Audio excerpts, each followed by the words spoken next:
All right, welcome back to the program. Chief Johnson Chuku is here with me. He is the Group Managing Director at Carrier Asset Management Limited. Quite a surprise. I thought I was going to have him virtually. He's so used to this, you know. Chief Chuku, welcome. Whenever you tell me, okay, well, let's do virtual, I will just see you in the studio. Fantastic surprise. Welcome from Lagos. Thank you for having me. How is Lagos, though? Lagos is okay. Lagos is quiet. Lagos is, we're not as robust as you guys that are having a lot of government resources. But we are dealing with private sector resources. But private sector is where the money is now. I say, well, Really? In Nigeria? Yeah, they say it's government business. Is it in Nigeria or elsewhere? How about the cholera outbreak? How is it? Because I know Lagos is having a brunt of it. Yeah, I think the government is doing a lot to contain it. The concern I had yesterday was when I got the news that he had gotten to Kirikiri maximum prison. Prisons, yeah. And that for me was of great concern because of the nature of the habitation in such an area, such a location. But I think Lagos State government is equal to the task. I had an engagement with the Lagos State Agency for Emergency Response. And they told me the kind of structures they have on the ground to deal with emergencies. That was even before when the cholera issue was just in Lagos Island. I think the Lagos State has the capacity to deal with it. We've dealt, the government has dealt with more severe. Than COVID. Yeah, exactly. Yeah. Okay, so let's get started. Recharging growth in Nigeria. Nigeria, a big economy, but not a growth engine. Paradox. Well, I think both statements are actually questionable. Oh, What makes what Nigeria is what makes Nigeria a big economy? Nigeria has lost its bragging Position. right as the largest economy in Africa. In terms of size of the economy, we are now fourth in Africa. In terms of GDP per capita, we rank quite low. In terms of Human Development Index, we rank quite low. It is not a matter of what's your size population-wise. It's about what's the size of the economy, what rate is your economy growing. Are you able to take people out of poverty? We are pushing more people into poverty. So I think it amounts to self-indulgence for us as a country to say, look, we are this or we're big. The reality is that the Nigerian economy is no longer a big economy by any standard. Are you fair? Are you being fair? Because I know what you're saying, because IMF estimated that Nigeria's economy will grow, Nigeria's GDP will be $253 billion this year. South Africa leading, I think Egypt, yes, I can't remember. In Morocco? Yes, Morocco, the third country. Sorry, Algeria. Is it Morocco? Okay, Algeria. Yeah. So whatever it is, we'll still be among the top four. And let me also tell you that we've had the bragging right of the biggest economy since 2013. That's like 11 years now, being on top. But like I always say, being big does not also mean you are healthy, you know. Nancy, I grew up partly in a village, and we knew some family that had several children. And then they used to think that having many children was evidence of being big or being large families. Many of them failed to train their children in school. And those families are being the poorest in my community. Those families that with the highest number of offsprings. So the size of your population is not a barometer by any standard to measure how well you are. What is your GDP and what's your GDP per capita? Those are very critical factors. If you have 10 children and you only have 5 tubers of yam, at best, each child will entitled to have a tuber of yam. The person who has 2 children and had 5 tubers of yam is much richer than you, because each child is entitled to 2.5 tubers of yam. So while your children are struggling to feed with half tuber of yam a day, the other guy has had a full meal and still reserve some for the future. So that's the reality. So let's, because the day we pull out of this illusion that we're a big economy, that's when we're going to work hard to become a big economy. We have the potential to be a big economy, but we're not a big economy by any standard. The way we have slipped now to the fourth largest, as it were, and in fact, on Friday when I was moderating SPECS, the cross-learning summit organized by the Ministry of Finance and the Social Protection Development Partners Group, the Minister of Finance was there. And during my intro, I did raise this issue in terms of Nigeria, despite being a big economy, I was almost tempted to say the largest economy. But I told him, I said, Mr. Minister, I hope you know, I guess you know now, that we are not the largest anymore, then he just gave me like a little smile, or will I call it like a tweak, in terms of where we have slipped to now, fourth largest. Are we now going down the hill? Because like I mentioned earlier, we've held that position for 11 years, since 2013, when we rebased the economy. Okay, let's even look at what has happened in the economy in the past 3 years. In 2022, in 2021, the economy grew at 3.4%, 46%. In 2023, in 2021, it grew at 3.46%. In 2022, it grew at 3.1%. Last year, it grew at 2.74%. What do you see? It's consistent pattern of declining growth rate. Well, your population is growing about an average of 2.5% per annum. So if you are seeing a consistent decline in your growth rate, so it simply means that your economy is slipping. And because I've given you 3 years of consistent decline, so beyond the fact that the devaluation of your currency led to a sharp decline in the dollar value of your economy. But if you look at what is the level of productive activity in the economy in terms of growth of real productive activity in the economy, we're seeing this gradual decline. And those are the concerns that if those in public sector should ask themselves, when you see the publication by Nigerian Bureau of Statistics shows that your GDP is declining, tapering over the past 3 years, it should be of concern to you. Even in the last 2 quarters, we've also seen a tapering in GDP growth rate over the last 2 quarters. So these are patterns that are indicative of an underlying or fundamental issue that we should interrogate further and deal with. Are there other areas of growth that perhaps we've not harnessed? Would you say that Nigeria has suffered from the resource curse for a very long time, the Dutch disease for a very long time, that even the 11 years of being the largest economy on the African continent was still largely driven by oil?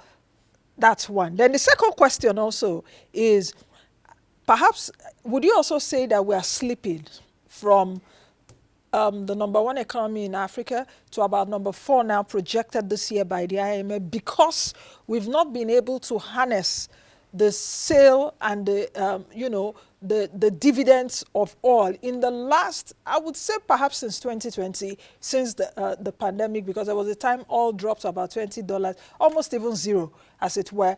Even when it came back now, oil is trading at about $85 US, yet we are not making as much money. So would you say that also contributed to Nigeria's GDP being estimated to be the 4th largest this year? 2 questions. Okay, let me start from the third part of your question. The greatest factor that led to Nigeria slipping from first position to 4th position, the greatest factor was a shift in exchange rate. Okay, devaluation. Devaluation of the local currency. So we have to recognize that. But back to whether we are dealing with a resource cost. If you look at when the GDP was rebased, the major factor that led to Nigeria becoming the biggest economy in Africa was because we brought in sectors of the economy we are formerly now captured. Telecommunications sector, entertainment industry, and the rest. We've seen the telecommunications sector grow to become the 17th, become a contributor to about 17% of the entire GDP, from almost an inconsequential position. And the key thing I always ask public sector managers or leaders, that do we take time to look at what data is telling us? If you go to that sector that grew from almost zero to become the 2nd biggest contributor to the economy, over the past 6 or 8 quarters, we've seen a consistent decline tapering in its growth rate. What are those factors that are dealing such negative impact on the sector that should be one of the engine growths of the economy? Because the telecommunications sector, the ICT sector, should be one of the most emerging or leading sectors of the economy. We are gradually, nobody's saying anything about that. We are seeing that sector's growth tapering. Then you look at agriculture sector.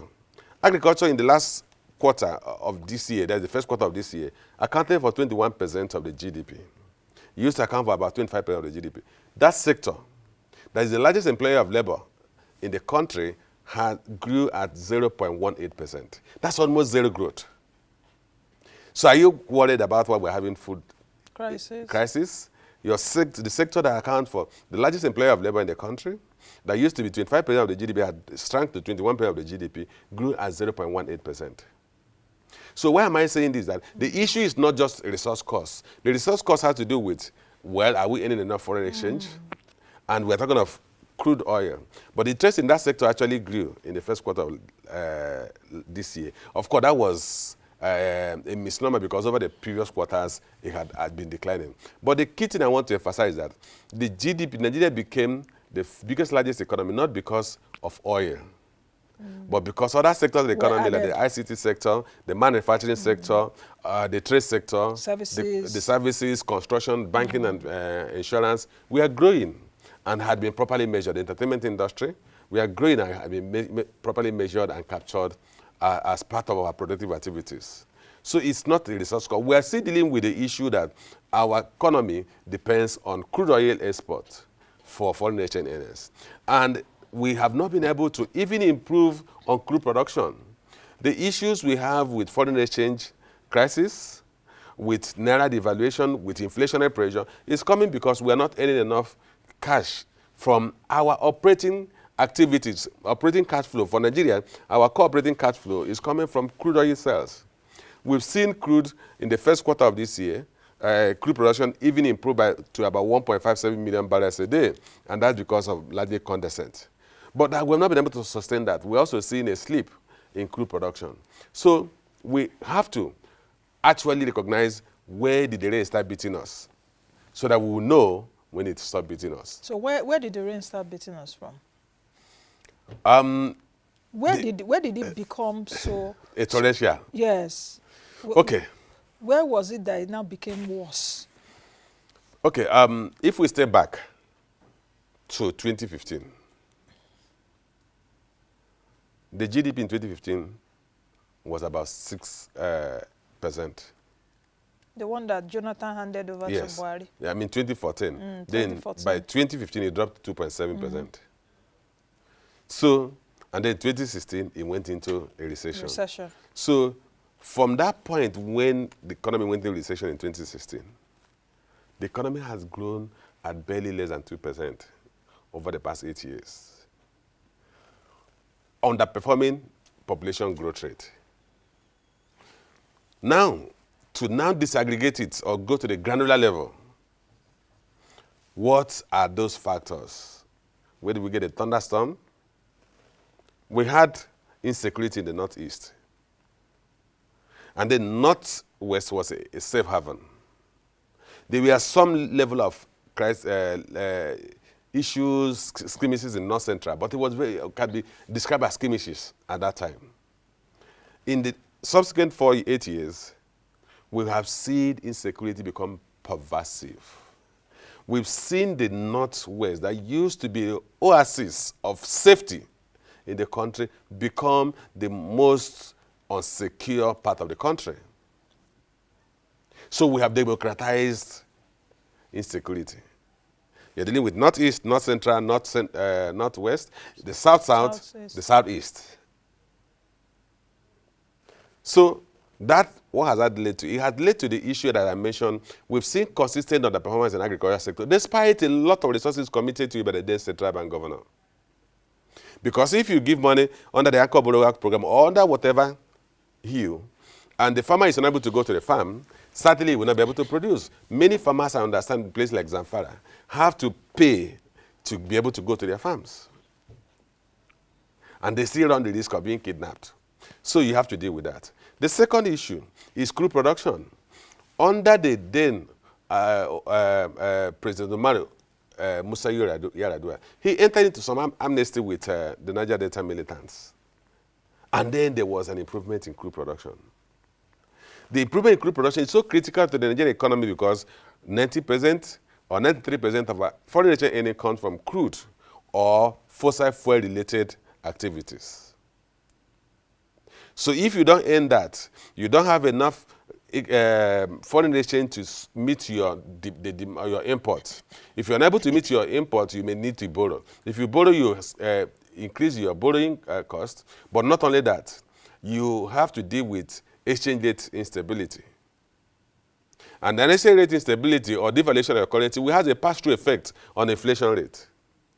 And increase in inflation rate will have a direct impact on the standard of living of average citizens. So you can see a concentric chain of events that will be triggered by your failure to produce enough crude. Okay, now let me go back to the question I asked earlier, and let me ask it in a different way. Because you told us earlier where the rain started beating us from. But assuming that we, in the last 4 to 5, 6 years, that we produced adequately or optimally, that we produced crude oil optimally, because even in the last 4 to 5 years, though we saw oil prices go down, we also saw it go up close to $100.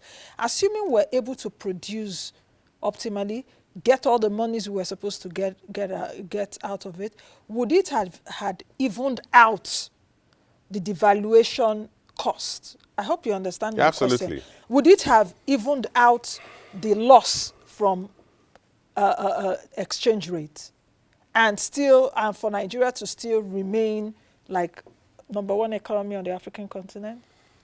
It's all up in the region of probability. You know, I define 2 factors. When I dealt with the issue of crude production, I also dealt with the issue of insecurity. Because crude gives us 90% of Yes. our FX. See, Yeah. if you... So if we have like more FX, even though the Naira is devalued, would it have evened out that? No, if we had losses? more FX, Yes. Naira devaluation wouldn't have been the case. Okay. Or if it would have, maybe at best have some level of depreciation of the local currency. Because what would have happened was, assuming we were earning enough FX and we are not producing food, and you're dealing with food insecurity, the implication would have spent part of that foreign exchange to import food. So that's why I had to give 2 challenges that we have had to deal with that brought us to our current situation. So the 2 of them, from the public sector perspective, must be dealt with independently and jointly. We need to deal with the issue of insecurity at the first it's at the major food base of the country. Then you deal with insecurity, and you need to get the buy-in of those where oil is produced, that the people feel they have some interest in what is produced in their own localities. The key thing is there's a complete disconnect, and I always say, look, you really need to be a pastor, a minister that speaks to the spirit of these people for them to have crude transversing around their backyard. They have no food to eat, and somebody tells them, I have developed it, in fact, I've learned how to hot tapping on a pipeline, and then we can drain crude and go and sell it as, or burn it into what they call fuel, and then generate money, and they won't do it. So we need to address the point where the people in the Niger Delta have overriding public interest, which I think the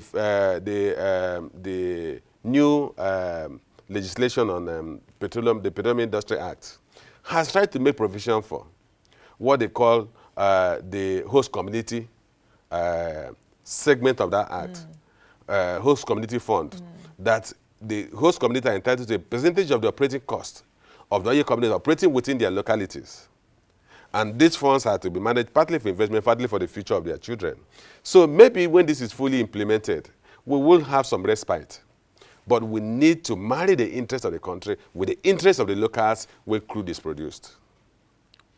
The 2.98% growth rate that Nigeria is currently on, does it still show resilience for a country that is this, hot, that is a bit shaky? That's #1. Then #2, is the economy better now than it was in 2022 or than it was since President Buhari left? I know I'm asking because the finance minister and even other ministers have said, that the economy is a bit better now because now the petrol subsidy is gone, even though you say textile day, and all of that. That's #2 question. #3 question is, what economic cycle are we now in Nigeria? Because for those of you that are economists, I know there are different economic cycles. You have the peak, expansion, contraction. Then there's one that is quite delicate there, the trough. And I'm wondering if Nigeria's economic cycle is within at that point. So what economic cycle are we currently in, even though we are growing at 2.98%, which is not negative, which is not a recession, which is not a depression, as it were, which is not contraction? Let me start with that as we are in a state, we are in an economic state you call stagflation, where you have slow growth, High high inflation. inflation, which is a very difficult thing economically at the macroeconomic level. So you are dealing with stagflation. The other aspect of your question is that, are we better off now than we were in 2022?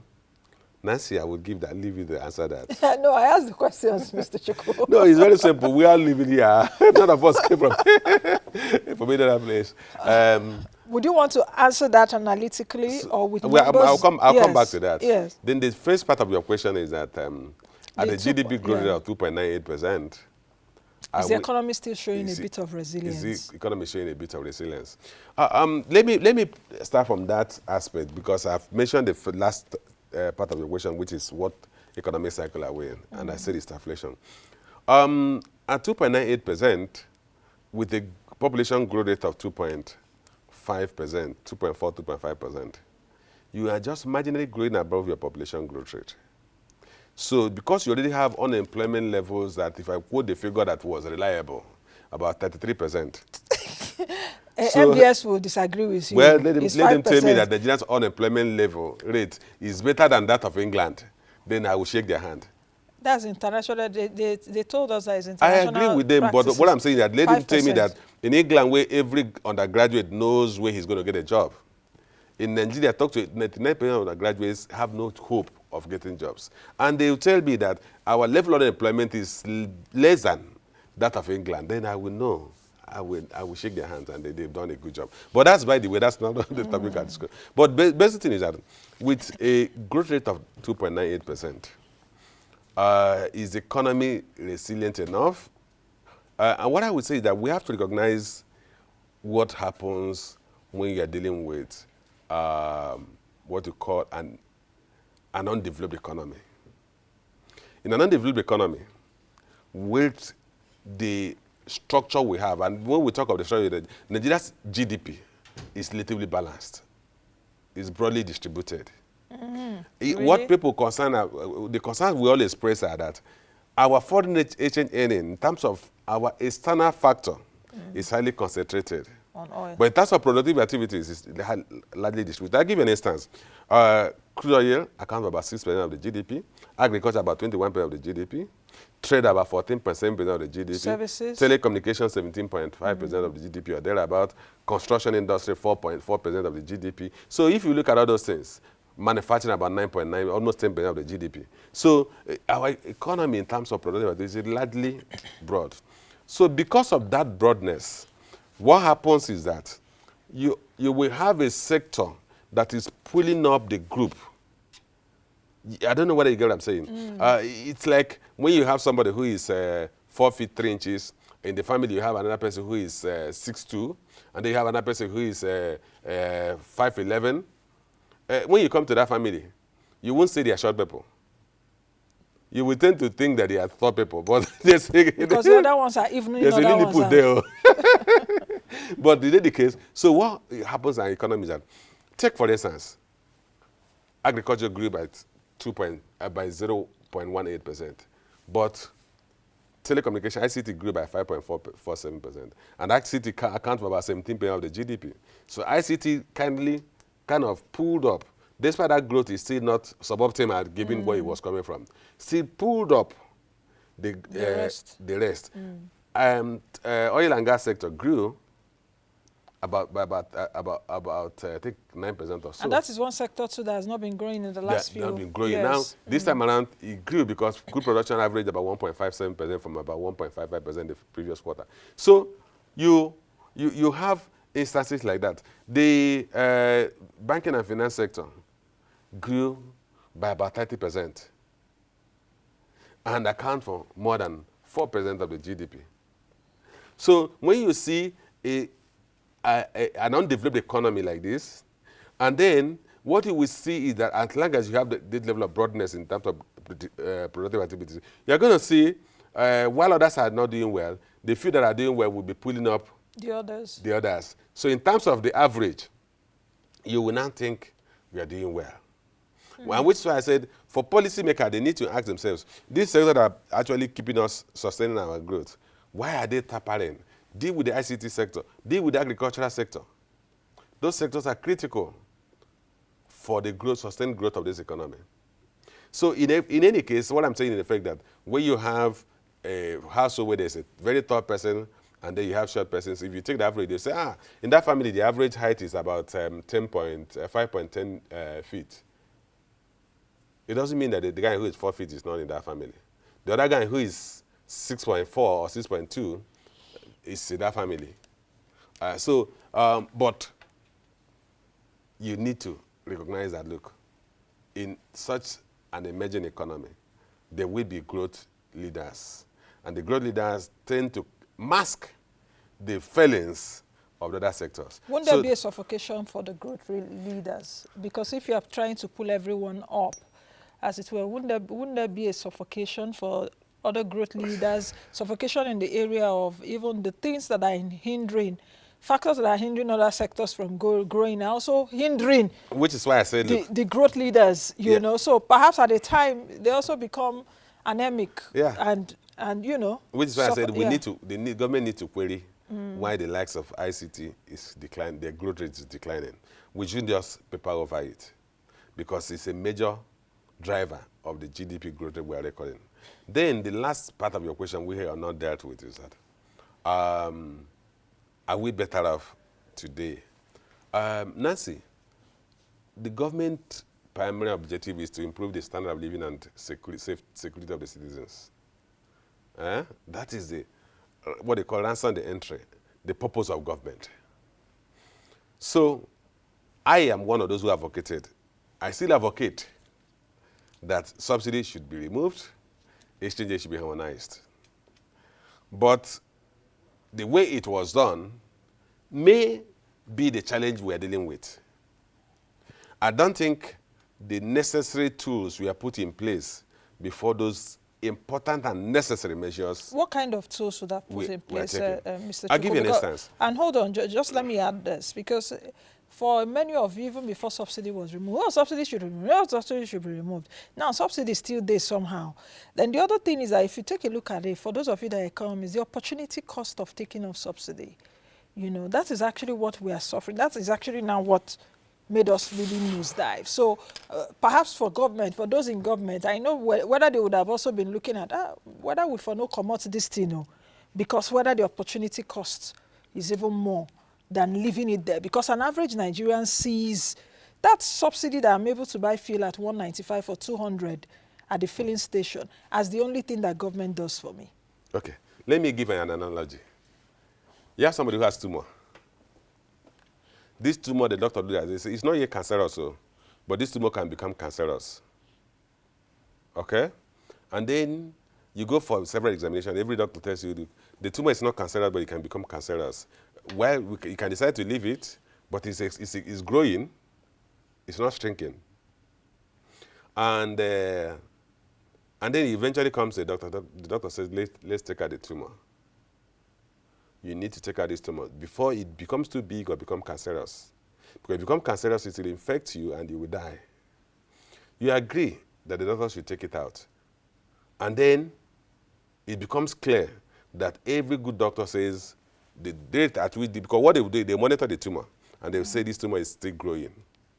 So you go to a doctor to take out the tumor. The doctor prepares you for the operation. The doctor never checked your blood group. And the doctor puts you willingly into the theater and operates on you, takes out the tumor, and they start bleeding. And then they start looking for your blood group. And then because they didn't determine your blood group, you may actually be the type that has a special blood group. I think is it O- or something like that. That is a special blood group that is difficult. They're universal donors, but they don't receive from anybody. And then they don't find your match, and you die of loss of blood. How would you describe that? You didn't prepare adequately. Chicken, You'd have gotten blood from the blood bank and all that and put it by the side. Ideally, you should have known done the test to determine the blood group, put blood that, in case you require transfusion. But was it the fault of this administration? Because even President Buhari Madam Zainab, then that was finance minister, has said from June of 2023, we no go.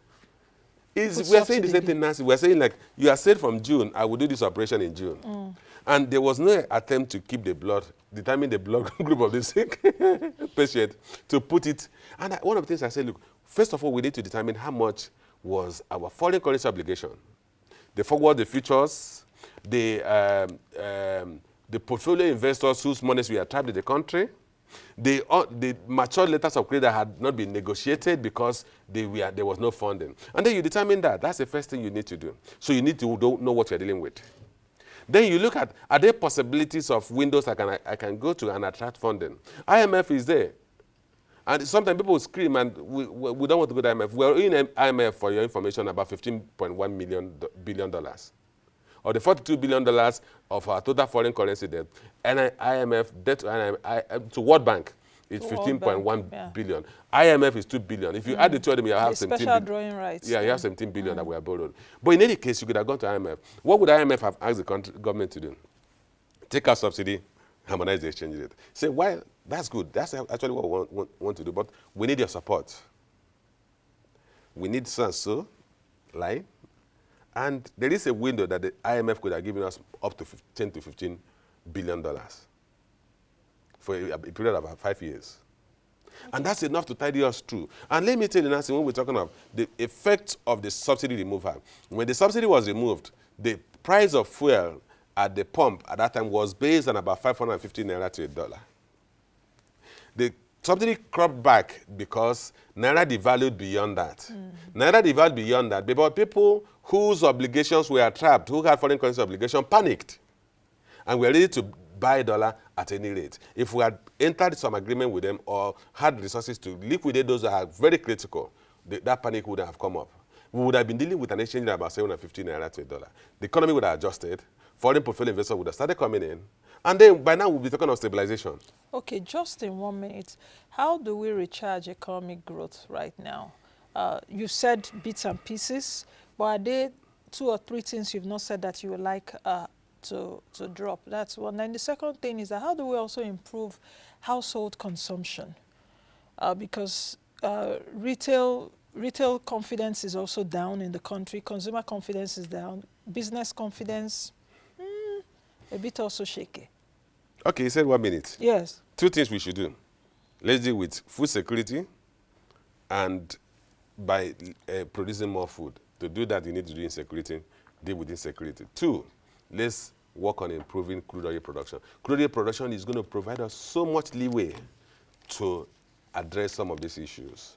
Then when you talk of household consumer confidence, it is not consumer confidence that is down. What is down is the purchasing power of the average consumer has been almost totally eroded. So even if a man has the confidence to go and consume, he don't get money to go and buy anything. Okay. The person don't get money to buy anything. There's still one question that is left in my head, and I can't really get it out. But okay, okay. Just a few seconds. Are we in a hunger crisis? That's the question I wanted to get. Are we in a hunger crisis already? Okay, in a few seconds. I belong to a WhatsApp group. Mostly WhatsApp group. That WhatsApp group is populated by mostly ministers, Methodist Church ministers. One of them posted something on Saturday, and he said to us, he posted it where he was in the farm, and posted and said, look, the cup of garri is so and so amount of money, the cup of beans is so amount of money, a cup of rice is so and so amount. He has a family of 6, him, his wife, and his 4 children. And that each meal costs him 8,600 naira. That they eat twice in a day, that's the equivalent of 16,400 naira. So, how much does a minister earn to spend 16,400 naira a day? For food. Okay, I think that answers the question. Thank you very much, Mr. Chukwu, for joining us. All right, I've been speaking with Johnson Chukwu, who is the Group Managing Director at Carry Asset Management, and we've been looking at how to recharge economic growth in Nigeria. I'll see you all again tomorrow, God willing. Be the best you can be and be the change that you want to see. I am Nancy Najiba.